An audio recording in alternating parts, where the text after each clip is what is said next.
একটা model building এর পানির লাইন সাধারণত ইঞ্জিনিয়ারিং ডিজাইন অনুযায়ী তৈরি করা হয়। বিল্ডিং এর প্রতিটি ফ্লোরের টয়লেট এবং রান্নাঘরের প্রয়োজন অনুযায়ী পানির লাইন স্থাপন করতে হয়। এজন্য আলাদা আলাদা ফিটিংস এর প্রয়োজন হয়।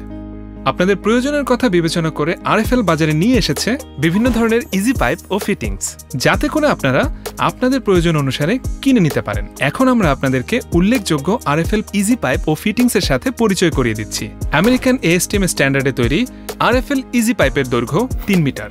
এই পাইপ খুব সহজে স্থাপনযোগ্য, লিক প্রুফ, সীসা ও জংমুক্ত। আরএফএল ইজি পাইপের সাথে ফিটিংসের জয়েন্ট হয় শক্ত, মজবুত ও দীর্ঘস্থায়ী। এটি টি-শেপড ফিটিংস। ইংরেজি বর্ণ টি এর মতো দেখতে এই ফিটিংসটি পানির প্রবাহ দুই দিকে সরবরাহ করতে ব্যবহার করা হয়। টি-শেপড ফিটিংস সাধারণত 3 ধরনের হয়ে থাকে: ইকুয়াল টি, ব্রাশ টি এবং রিডিউসিং টি। এখন আমরা পরিচিত হব এমটিএ ও এফটিএ ফিটিংসের সাথে। এটি এমটিএ বা মেল থ্রেড অ্যাডাপ্টার, যার বাহিরের দিকে থ্রেড কাটা, এবং এটি এফটিএ বা ফিমেল থ্রেড অ্যাডাপ্টার, যেটির ভিতরের দিকে থ্রেড কাটা। 2 ধরনের পাইপ, যেমন আরএফএল সিপিভিসি প্রো পাইপের সাথে আরএফএল ইজি পাইপের জোড়া দেওয়ার জন্য আমরা এই ফিটিংসগুলো ব্যবহার করে থাকি। এটি এলবো ফিটিংস।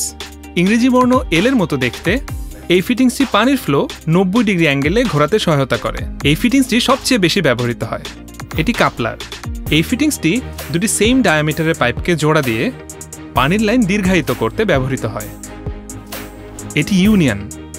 এই ফিটিংসটি দুটি সেম ডায়ামিটারের পাইপকে জোড়া দেওয়ার জন্য ব্যবহার করা হয়। তবে এই ফিটিংসটি ব্যবহার করলে আপনি চাইলে খুব সহজেই পাইপ দুটিকে আলাদা করতে পারবেন এবং চাইলে নতুন পাইপ দ্বারা প্রতিস্থাপন করতে পারবেন। এটি কনভার্টেবল বুশ। এটি একটি সহায়ক ফিটিংস যা অন্য ফিটিংসের সাথে ব্যবহার করে পাইপকে জোড়া দেওয়া হয়।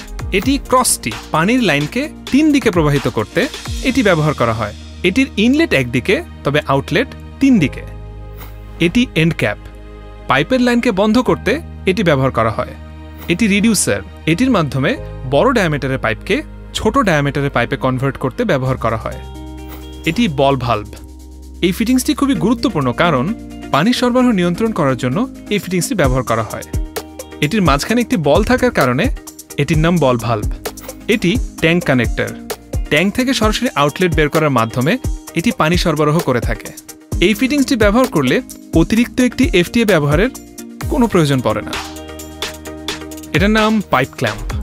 এটি দেয়ালে পাইপকে শক্তভাবে আটকে রাখতে সহায়তা করে। প্রতি 1 মিটার পরপর এটি ব্যবহার করা ভালো।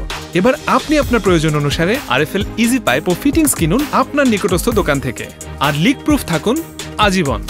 RFL easy pipe and fittings, পাইপের বস, না কিনলে লস। অর্ডার করতে ভিজিট করুন অথবা .com-এ।